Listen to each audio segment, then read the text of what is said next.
ولولا أن تصيبهم مصيبة بما قدمت أيديهم فيقولوا ربنا لولا أرسلت إلينا رسولا فنتبع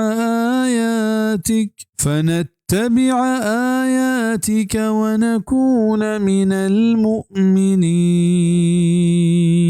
و آگاہ ای خبر مبتیں کہ آنی دستانی دیم داتگیں کرتوتانی سببا آئیں تکلیفی برستیں. علمہ گوشتش کہ اے میں پرورتگار پرچہ تو میں نیمگا پیغمبری دیم نداد کے متی آیتانی رندگیری بکتیں او چا یقین کنو کم ببتینے. مراد مکہ عربہ بزا آگا ما بید پیغمبر دیم دیے گا آئینی مشرک بیے گے سزا آئیں بداتیں او آئینی سر عذاب نازل بکتیں. اور ہمیں عذر و معیارش پیش کت کہ میں نیمگا و پیغمبر دیم دیگ نہ بتگا. ہاں اگر میں نیمگا پیغمبری دیم دیگ ببتیں گوڑا ما آئی فرما بردار بتیں. نی اے محمد صلی اللہ علیہ وسلم ماترہ پمشا آئینی نیمگا دیم دات کہ پا آیا ہچ وڑے عذر پشت مکپی او آئین سر حجت جاگیر بی چاہی آیتا او قرآن دگل ہتی آیتا ہمیں زانک بیت کہ عربانی تہا چا محمد صلی اللہ علیہ وسلم پیش خاص پامایا دگے پیغمبر نیت کگ. ہاں ابراہیم علیہ السلام ہے او یہ دگل ہتی پیغمبرانی دعوت پر رہگوزی آئیں سر بتگ او آچ اشیاء زبر سر پد بتگا.